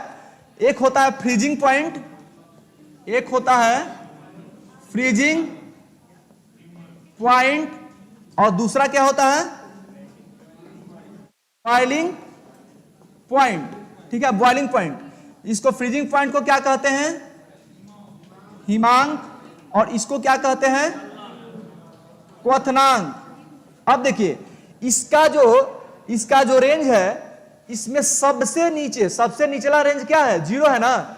तो 0 इसका क्या होता है, फ्रीजिंग पॉइंट होता है। 0 डिग्री सेल्सियस क्या होता है, ये किसके लिए, ये जो रेंज तय किया गया है ये शुद्ध जल के लिए किया गया है, प्योर वाटर के लिए किया गया है। किसके लिए किया गया है जी, इन पैमाना का जो रेंज तय किया गया है वो शुद्ध जल के लिए किया गया है। इस शुद्ध जल में 0 डिग्री जो है वो क्या होता है, हिमांक होता है, और 100 डिग्री जो होता है वो क्या होता है, क्वथनांक होता है। यानी कि शुद्ध जल को उबलने के लिए जो उसका बॉइलिंग पॉइंट होता है वो कितना होता है, 100 होता है, और जो उसका नॉर्मल हिमांक जो होता है जिसपे वो बर्फ बनता है वो कितना होता है, 0 होता है, नहीं होता है।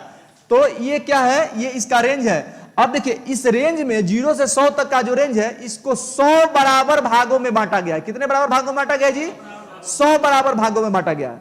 ठीक है, तो इन 100 बराबर भागों में बांटा गया है, और प्रत्येक 100 भाग जो है, प्रत्येक एक एक भाग 100 भाग में बांटा गया, तो एक एक भाग हुआ ना जी 100 वो, तो प्रत्येक एक भाग जो होता है वो 1 डिग्री सेल्सियस के बराबर होता है। कितने के बराबर होता है, 1 के बराबर होता है। यानी कि C-0 बटे जो हाईएस्ट रेंज है वो minus lowest range equal to क्या होगा, C/100 होगा। इसको याद रखना है। ये कब काम करेगा, जब आपको फ़ारेनहाइट से सेल्सियस में बदलना होगा, फ़ारेनहाइट से केल्विन में बदलना होगा, केल्विन को सेल्सियस में बदलना होगा, फ़ारेनहाइट को केल्विन में बदलना होगा, तो आपको ये काम देगा। ठीक है, तो ये क्या होगा, C/100 किसके लिए, सेल्सियस के लिए। सेल्सियस पैमाना को एक वैज्ञानिक ने दिया था जिसका नाम क्या था, सेल्सियस ही था। उनका नाम क्या था, सेल्सियस ही था, स्वीडन के थे, उन्होंने सेल्सियस पैमाना दिया था। ठीक है, तो इसमें नोट कर लीजिएगा, सेल्सियस पैमाना का हिमांक 0 degree Celsius, boiling point 100 degree Celsius. ठीक है, सेल्सियस पैमाना को लिखिए। र्यूमर पैमाना सबको एक एक करके बताते हैं, बहुत इंपॉर्टेंट चीज है, निश्चित यहां से क्वेश्चन पूछेगा।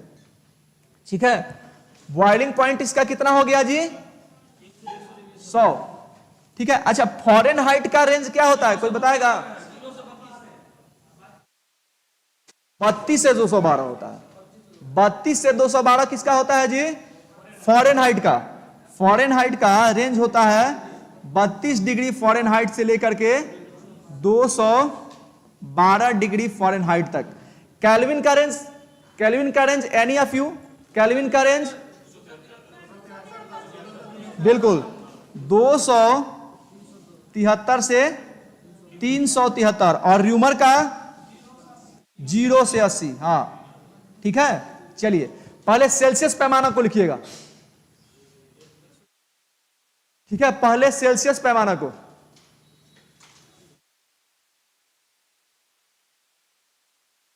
सेल्सियस पैमाना को किसने दिया था जी,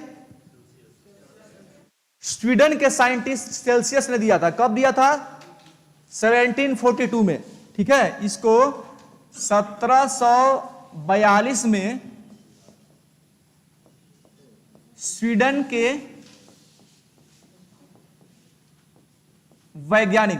वैज्ञानिक सेल्सियस ने दिया था। सेल्सियस ने दिया था सेल्सियस पैमाना को। इसका रेंज 0 से 100 होता है, इसका हिमांक हो जाएगा 0 और क्वथनांक हो जाएगा 100।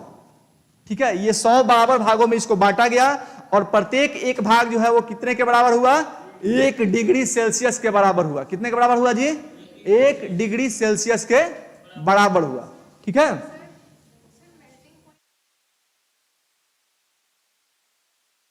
इसका मेल्टिंग पॉइंट क्या होता है, गलनांक होता है। हाँ, तो इसमें गलनांक को नहीं पढ़ना है, वो अलग चीज है। ठीक है, हाँ ये हिमांक है जिसपे वो जम जाता है, और ये क्वथनांक है जिसपे वो उबलता है। इसमें यही दोनों मापा जाता है, मेजर किया जाता है। ठीक है, सेल्सियस पैमाना हो गया। इसके बाद लिखिएगा फ़ारेनहाइट पैमाना। इसको किसने दिया था जी, हाँ जर्मनी के वैज्ञानिक ने दिया था। ठीक है, लिखिएगा फ़ारेनहाइट पैमाना को जर्मनी के वैज्ञानिक ग्रेवियल फ़ारेनहाइट ने दिया था। जर्मनी के वैज्ञानिक ग्रेवियल फ़ारेनहाइट ने दिया था। ग्रेवियल फ़ारेनहाइट ने दिया था। इस ग्रेवियल फ़ारेनहाइट ने दिया था। ग्रेवियल फ़ारेनहाइट ने इसको, फ़ारेनहाइट पैमाना को जर्मनी के वैज्ञानिक ग्रेवियल फ़ारेनहाइट ने दिया था। इसमें इसका रेंज क्या है जी? हाँ, इसका हिमांक कितना होगा? इसका हिमांक हो जाएगा 32 डिग्री फ़ारेनहाइट और इसका क्वथनांक कितना हो जाएगा? क्वथनांक हो जाएगा 212 डिग्री फ़ारेनहाइट। ठीक है,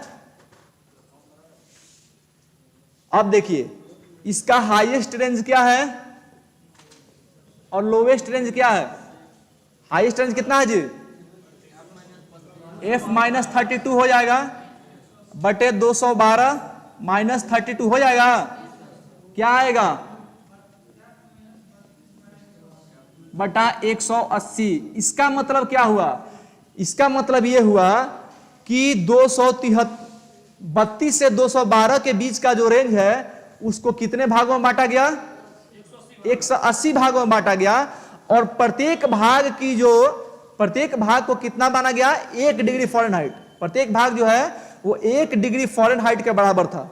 ठीक है, इसके रेंज को यानी 32 डिग्री से 212 डिग्री फ़ारेनहाइट के बीच का जो डिस्टेंस है उसको कितने भागों में बांटा गया? 180 भागों में बांटा गया और प्रत्येक भाग जो है वो 1 डिग्री फ़ारेनहाइट के बराबर है। ठीक है, 1 डिग्री फ़ारेनहाइट के बराबर है।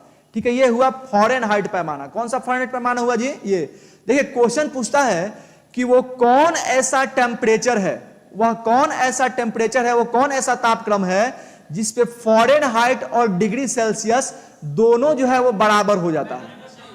क्या? हाँ, -40 डिग्री। कितना होता है जी? -40 डिग्री। इसके लिए आप क्या करेंगे? इसको तो आपको याद है, अगर इसको निकालना होगा तो कैसे करेंगे? देखिए ये दोनों काम करेगा ना जी, ये दोनों फॉर्मूला ये इसीलिए काम करेगा। देखिए कैसे, क्या है? सेल्सियस के लिए क्या लिखेंगे?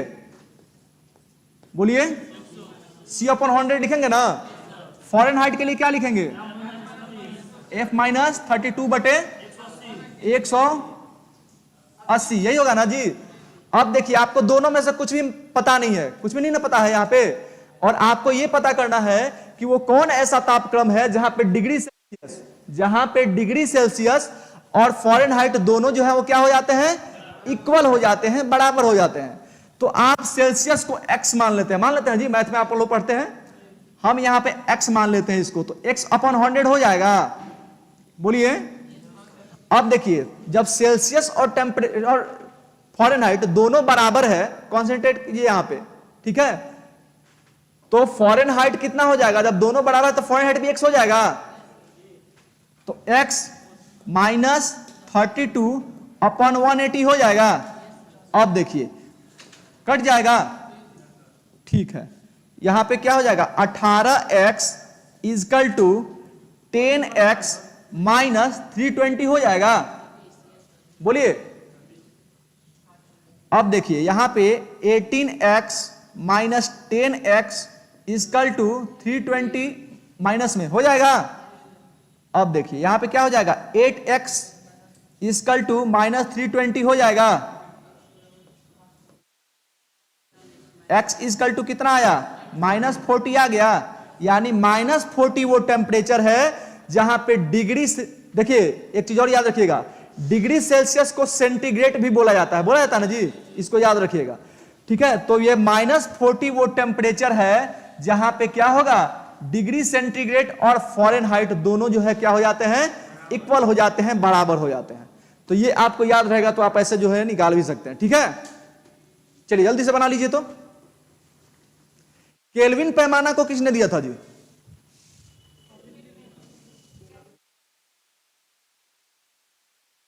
केल्विन नहीं दिया था। हाँ बिल्कुल, जिसका नाम है वही दिया था। ठीक है, केल्विन पैमाना को केल्विन नहीं दिया था। उसका हिमांक क्या हो जाएगा?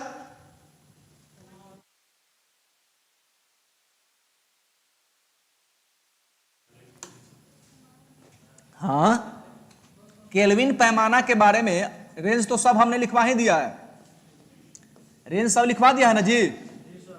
केल्विन पैमाना का रेंज कितना था? 273 से 373, ये था ना।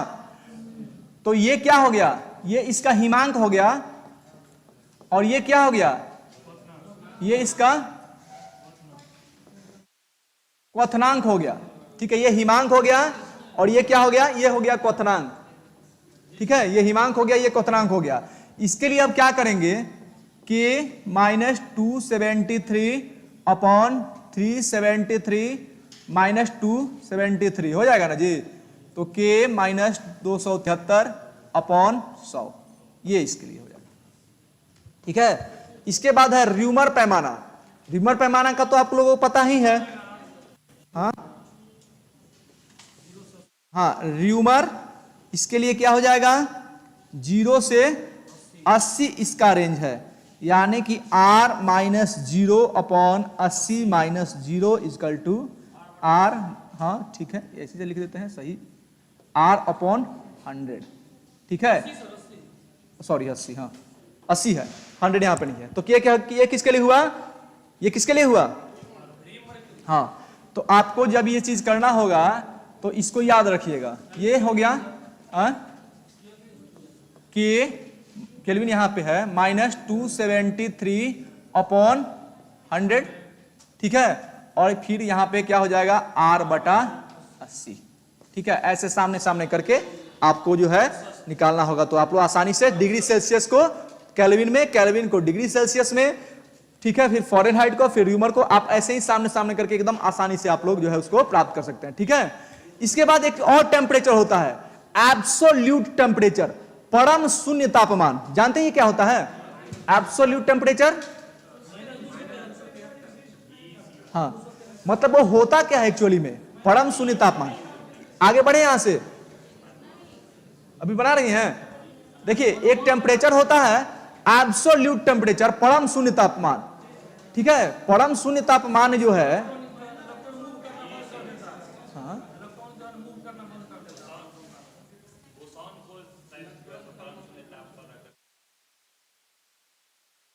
हाँ, पदार्थ की चौथी अवस्था, पांचवी अवस्था पढ़ेंगे, चौथी अवस्था प्लाज्मा, पांचवी बीईसी बोर्नस्टाइन कंडेंसेट, ठीक है। चलिए देखिए परम शून्य तापमान होता क्या है, बस एब्सोल्यूट टेम्परेचर क्या है, एब्सोल्यूट टेम्परेचर, परम शून्य तापमान, यानी कि जो टेम्परेचर है वो अधिक से अधिक कितना होगा, टेम्परेचर अधिक से अधिक कितना होगा, ये किसी को जो है निर्धारित नहीं किया गया है, यानी कि किसी वस्तु का अधिकतम तापमान या फिर किसी भी चीज का जो है हाईएस्ट टेम्परेचर कितना जाएगा, इसका निर्धारण अभी तक है, लेकिन ये लोएस्ट कितना जाएगा इसका निर्धारण किया जा चुका है, ठीक है। अभी तक जो टेम्परेचर के बारे में जानकारी है उसमें ये आगे कितना ऊपर तक जाएगा, हाईएस्ट कितना जाएगा, कितना गर्म होगा टेम्परेचर, इसके बारे में कोई नॉलेज नहीं है, किसी ने इसके बारे में अभी चर्चा नहीं की है, ये जो है निर्धारित नहीं किया गया है, लेकिन ये सबसे कम कितना जाएगा इसके बारे में निर्धारण जो है वो किया जा चुका है, ठीक है। तो इसके बारे में जो निर्धारण किया जा चुका है, तो वो लोवेस्ट निर्धारित जो टेम्परेचर होगा वही क्या कहलाएगा, परम शून्य तापमान कहलाता है, absolute zero temperature, absolute temperature कहलाता है, क्या कहलाता है जी, एब्सोल्यूट टेम्परेचर, यानी कि परम शून्य तापमान। क्या होता है, परम शून्य तापमान, एब्सोल्यूट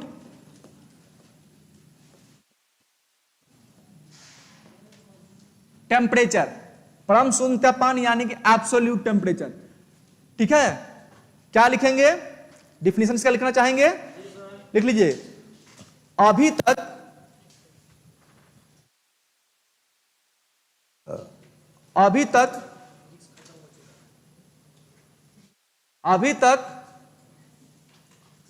अधिकतम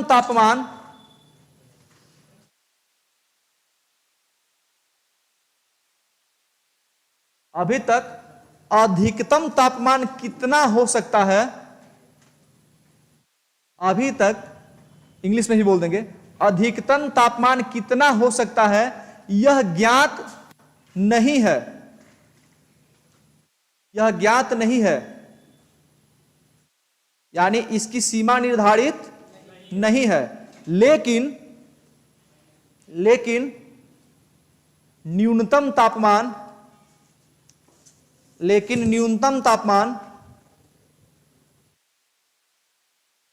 तापमान की अभी पुष्टि हो गई है, न्यूनतम तापमान की अभिपुष्टि हो गई है, न्यूनतम तापमान की अभिपुष्टि हो गई है, और इसी न्यूनतम तापमान को परम शून्य तापमान कहा जाता है। इसी न्यूनतम तापमान को परम शून्य तापमान कहा जाता है। ठीक है, हो गया। इंग्लिश वाले लिख लेंगे, इंग्लिश वाले लिखेंगे the lowest temperature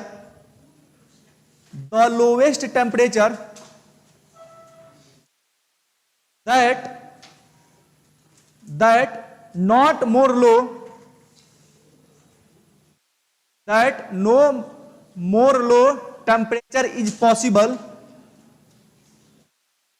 more low temperature is possible,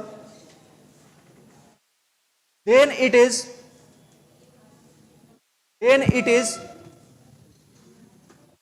called absolute temperature। इसका मान कितना होता है जी? हाँ, डिग्री सेल्सियस में कितना हो जाएगा? -273 डिग्री सेल्सियस। और अगर ये फ़ारेनहाइट में पूछे तो क्या बताइएगा? अगर ये फ़ारेनहाइट में पूछे तो क्या जवाब दीजिएगा, बताइए? 459.4 डिग्री फ़ारेनहाइट। ठीक है, 459.4 डिग्री फ़ारेनहाइट में होगा। और केल्विन में कितना हो जाएगा? 0 केल्विन, याद रखिएगा। हाँ, -273 degree Celsius, 459.4 degree Fahrenheit and 0 kelvin.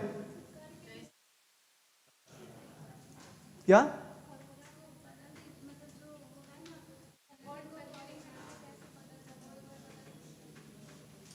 देखिए, जैसे C अपॉन क्या है? 100 है, फिर क्या है? F -32 अपॉन 180 है, फिर क्या है? K -273 अपॉन 100 है, और फिर क्या है? R अपॉन 80 है। तो इसमें जैसे आपको सेल्सियस में 273 है ना, तो यहाँ पे 273 सेल्सियस में रख लीजिए और फिर क्रॉस मल्टीप्लिकेशन करा लीजिए, फ़ारेनहाइट में आ जाएगा। फिर है केल्विन बनना है तो आप केल्विन के सामने यहाँ पे 273 माइनस पुट कीजिए और सामने सामने करके क्रॉस मल्टीप्लिकेशन करा दीजिए, मैथ की तरह आ जाएगा। ठीक है, इसके बाद हम बता देते हैं उष्मा का संचरण। उष्मा का संचरण कितने विधि से होता है? 3 विधि से। उष्मा का संचरण समझते हैं क्या होता है? उष्मा का संचरण यानी कि एक जगह से दूसरे जगह तक हीट का जो ट्रांसमिशन होता है उसी को क्या कहा जाता है? उष्मा का संचरण कहा जाता है। क्या कहा जाता है जी? उष्मा का संचरण। और उष्मा के संचरण की 3 विधि है। There are 3 types of transmission of heat, यानी कि हीट के ट्रांसमिशन की कितनी विधि है? 3 विधि। कौन कौन सा है जी? Conduction, conduction. दूसरा क्या है? कन्वेक्शन। और तीसरा क्या है? रेडिएशन। ठीक है, इसको कहते हैं विकिरण। रेडिएशन को संवहन कहते हैं। कन्वेक्शन को क्या कहते हैं? संवहन। और कंडक्शन को क्या कहते हैं? चालन। चलिए एक ही चीज बता रहा हूं, यहीं पे आपको सब पता चल जाएगा। इसको हटाएं। चलिए देखिएगा, जैसे मान लीजिए ये कोई बर्तन है, ठीक है, ये कोई बर्तन है, इसमें आप क्या कर रहे हैं? इसको हीट दे रहे हैं। यहां पे आप क्या कर रहे हैं? इसको हीट दे रहे हैं। ठीक है, और यहां पे कोई व्यक्ति जो है वो खड़ा है। ध्यान दीजिएगा, यहां पे क्या है? एक व्यक्ति जो है वो खड़ा है और इसमें जो है वाटर है। इसमें क्या है? वाटर है। ध्यान दीजिएगा, यहीं पे आपको तीनों चीज समझ में आ जाएगा, कन्वेक्शन भी, कंडक्शन भी और रेडिएशन भी। यहां पे सिर्फ कॉन्सेंट्रेट कीजिए। देखिए क्या है, यहां पे एक व्यक्ति खड़ा है और इस बर्तन में क्या है? पानी है, इसको गर्म किया जा रहा है। ठीक है, तो ये जब पानी गर्म होता है तो इसके साथ साथ ये हैंडल, ये जो बर्तन का हैंडल है, ये भी गर्म हो जाता है। हो जाता है कि नहीं हो जाता है? होता है ना। तो ये कौन सा विधि हो गया? यहाँ पे यहां पे हो गया कंडक्शन यानी कि चालन। अब देखिए यहां पे वाटर जो है वो गर्म हो रहा है, तो पानी की एक प्रॉपर्टी है, आप देखिएगा जितने भी आप लिक्विड को देखिएगा, लिक्विड अगर गर्म होता है तो क्या होता है, पानी का ऊपर वाला भाग जो है वो गर्म होता है, वो जी हाँ होता है कि नहीं होता है, यानी कि ऊपर वाला पार्ट गर्म होता है और नीचे वाला ठंडा, ऊपर वाला नीचे से गर्म होकर ऊपर जाता है, फिर वो नीचे जो ठंडा होता है वो नीचे आता है, और एक समय आता है कि पूरा टेम्परेचर वाटर का जो है वो क्या होता है, बराबर होता है ना। एक साथ पूरी पानी का टेम्परेचर बराबर नहीं होता है, स्टार्टिंग में पहले ऊपर वाला गर्म होता है फिर नीचे वाला गर्म होता है। तो ये जो पानी यहां पे गर्म होता है, ये कौन सी विधि है, ये है कन्वेक्शन। अब देखिए, और यहां पे आप खड़े हैं, यहां पे आप खड़े हैं और यहां से जो है आपको कुछ गर्मी का महसूस होता है, गर्मी फील होता है कि नहीं होता है। ये क्या है, ये है रेडिएशन। ये क्या है, ये है रेडिएशन। ठीक है, समझ में आया कि नहीं आया। यानी कि ये कंडक्शन की जो विधि है, ये जनरली आपको कहां पे देखने को मिलेगी, ये आपको सॉलिड में देखने को मिलेगी। ठीक है, ये आपको सॉलिड में देखने को मिलेगी चालन की प्रक्रिया। जैसे इसमें होता क्या है एक्चुअली में, अब थोड़ा स्टेटमेंट के तौर पे मैं आपको बता दूं, आप लोग यहां पे समझ गए होंगे, चीजों को समझ गए कि नहीं समझ गए हैं। सॉलिड में होता क्या है, या फिर चालन की प्रक्रिया जो है कंडक्शन है, उसमें क्या होता है, कंडक्शन में होता यह है कि जो मीडियम है उसके पार्टिकल वाइब्रेट करते हैं, पार्टिकल अपने स्थान में कोई चेंजिंग नहीं करते, यानी कि पार्टिकल में कोई मूवमेंट नहीं होता है, वो सिर्फ कंपन करते हैं। कहने का मतलब मूवमेंट का मतलब ये है कि गति नहीं करते हैं। ठीक है, जैसे ये ठोस हो गया, सॉलिड हो गया, मान लीजिए एक आप ले लेते हैं लोहे के छड़ को ले लीजिए, ये लोहे के छड़ को ले लीजिए और यहां पे आप हीट दीजिए, इसके पार्टिकल जो है यहां पे गर्म होंगे और ये पार्टिकल वाइब्रेट करके इसको एनर्जी देगा, और ये पार्टिकल जो है वाइब्रेट करके इसको एनर्जी देगा, ऐसा ही देगा ना जी। और एक समय आएगा कि ये जगह जो है वो क्या होगा, गर्म हो जाएगा, होगा कि नहीं होगा। तो यहां पे आपने क्या देखा कि इसमें इसके पार्टिकल में एक्चुअल मूवमेंट जो है वो नहीं हो रहा है। एक्चुअल मूवमेंट हो रहा है, नहीं हो रहा है। आप क्या देखेंगे कि यहां पे जब इसको हीट दी जा रही है तो इसके पार्टिकल है, लेकिन वो क्या कर रहे हैं, हीट का ट्रांसमिशन एक पार्टिकल से दूसरी पार्टिकल, दूसरी से तीसरी, यानी कि वन जो है वो अनदर एक दूसरे को क्या कर रहा है, अपनी जगह से हटे बिना अपने जगह पे स्थिर है, वहीं से वाइब्रेट कर रहा है और वो एनर्जी को क्या कर रहा है, ट्रांसमिट कर रहा है कि नहीं कर रहा है। ये होता है कंडक्शन। ये क्या होता है, ये होता है कंडक्शन, यानी कि यहां पे हीट दिया गया, यहां पे इसके पार्टिकल जो है अपने जगह से हिले नहीं, वहीं पे वाइब्रेट करते हैं और इस एनर्जी को क्या करते हैं, ट्रांसमिट करते हैं। तो ये जो विधि है वो क्या कहलाती है, कंडक्शन कहलाती है, चालन कहलाती है। ठीक है, लिखना चाहेंगे चालन का डिफिनीशन, समझ में आ गया ना। ओके, कन्वेक्शन में क्या होता है, कन्वेक्शन में जब आप देखेंगे कि हाँ ये लिक्विड और गैसेस या फ्लूइड में देखने को मिलता है। कन्वेक्शन का कन्वेक्शन की जो प्रक्रिया है ट्रांसमिशन की, स्टीम बनता है इसलिए। ठीक है, तो वहां पे क्या होता है, अगर ये फ्लूइड में देखने को मिलता है, कन्वेक्शन की विधि कहां पे देखने को मिलता है, फ्लूइड में। और फ्लूइड क्या होता है, फ्लूइड जो है वो गैस भी हो सकता है और वो क्या होता है, लिक्विड भी हो सकता है कि नहीं हो सकता है, बताइए, हो सकता है ना जी। यानी कि फ्लूइड में, अब इसमें क्या होता है, इसमें पार्टिकल खुद मूवमेंट करते हैं। इसमें एनर्जी का ट्रांसमिशन कैसे होता है, यहां पे पार्टिकल जो है खुद मूवमेंट करते हैं। क्या करते हैं, खुद मूवमेंट करते हैं। यहां पे पार्टिकल खुद मूवमेंट नहीं कर रहा है, लेकिन यहां पार्टिकल जो है खुद मूवमेंट कर रहा है। जैसे वातावरण कैसे गर्म होता है, वातावरण जो है हमारा गर्म होता है वो कन्वेक्शन के द्वारा ही होता है, संवहन के द्वारा ही होता है। और रेडिएशन क्या होता है, वहां पे मीडियम की कोई जरूरत नहीं होती है। जैसे सन से लाइट सीधे आपके पास आता है, वो एक विकिरण के रूप में आता है, इलेक्ट्रोमैग्नेटिक वेव के रूप में आता है, उसके लिए मीडियम की कोई जरूरत नहीं होती है। वो क्या होता है, विकिरण विधि होता है। जैसे सूर्य से गर्मी आपको महसूस होता है ना, तो ये क्या हुआ, ये रेडिएशन हुआ। और ये कन्वेक्शन, जैसे वातावरण गर्म हो जाता है। वातावरण कैसे गर्म होता है, मान लीजिए ये हमारा अर्थ हो गई, ये हमारी अर्थ हो गई। अर्थ पे होता क्या है कि यहां पे अर्थ जब गर्म होती है तो सबसे पहले अर्थ का जो ऊपरी हिस्सा है ये गर्म होता है। ठीक है, वायुमंडल में ये गर्म होता है। अब यहां जब ये गर्म होता है तो ये हवाएं, गर्म हवाएं जो है ऊपर उठती है गर्म होके, और ऊपर से ठंडी हवाएं फिर क्या होती है, पृथ्वी पे आती है, फिर ये गर्म होती है, फिर ऊपर जाती है। तो ये कौन सी विधि होता है, कन्वेक्शन। आप लोग रेफ्रिजरेटर में देखते हैं, कूलर में देखते हैं, ये सब चीजें आप लोग यूज करते हैं। रेफ्रिजरेटर में देखते हैं ना जी, उसमें जो तरल बनाने वाला जो इंस्ट्रूमेंट होता है वो कहां होता है, ऊपर में होता है ना जी। जो सबसे ज्यादा उसमें यहाँ पे जो बर्फ होता है वो सबसे ऊपर होता है। क्यों, क्योंकि वहां से कन्वेक्शन होता है और वहां से पूरे फ्रिज में जो है वो क्या होता है, ऊपर से ठंडा जो है वो नीचे की तरफ आता है और नीचे से ठंडा होकर ऊपर, ये कन्वेक्शन विधि होता है। ये क्या होता है? कन्वेक्शन, जिसको हम लोग क्या कहते हैं? संवहन। तो संवहन कहां देखने को मिलेगा? संवहन, हाँ, ये सारी चीजें वहां पे। या फिर वातावरण क्यों होता है गर्म? तो ये कन्वेक्शन मेथड के द्वारा होता है। किस मेथड के द्वारा होता है जी? कन्वेक्शन मेथड के द्वारा वातावरण गर्म होता है। और ठोस में अगर पूछा जाए कि सॉलिड में हीट का ट्रांसमिशन किस विधि के द्वारा होता है, कैसे जवाब दीजिएगा? चालन विधि में होता क्या है? हाँ, उसमें ऐसे नहीं ना बोलेंगे, उसमें पार्टिकल में एक्चुअल मूवमेंट नहीं होता है। क्या होता है सॉलिड में? सॉलिड जब गर्म होता है तो उसके पार्टिकल में एक्चुअल मूवमेंट नहीं होता है, वो वहां पे वाइब्रेट करते हैं। क्या करते हैं? वहां पे वाइब्रेट करते हैं, और वाइब्रेट करके वन टू अनदर एनर्जी को क्या करते हैं? ट्रांसमिट करते हैं। वहां पे एक्चुअल मूवमेंट देखने को नहीं मिलता है। लेकिन द्रव और गैस में अगर आप देखेंगे तो वहां पे आपको एक्चुअल मूवमेंट देखने को मिलता है, यानी कि द्रव और गैस के पार्टिकल खुद मूवमेंट करके एक जगह से दूसरे तक पहुंचता है। जैसे अगरबत्ती को जलाइएगा यहाँ पे, तो उसके पार्टिकल क्या करते हैं? खुद ट्रेवल करके जाते हैं और एनर्जी का खुद ट्रांसफॉर्मेशन करते हैं। करते ही नहीं करते हैं?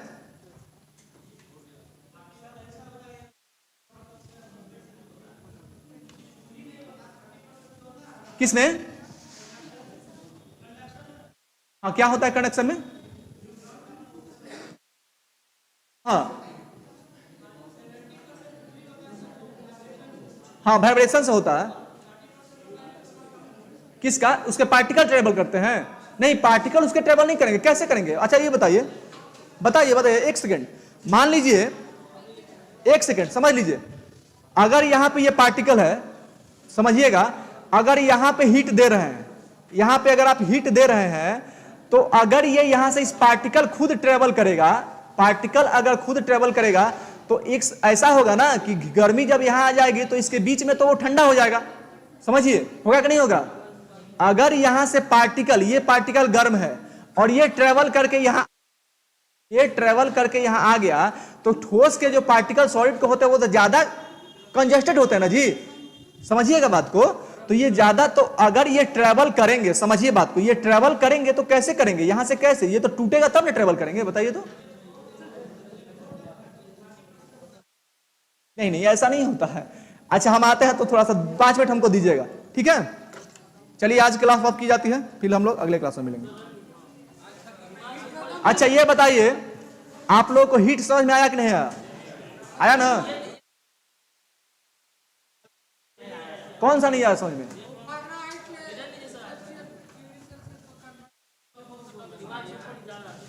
दिमाग से ऊपर जा रहा है।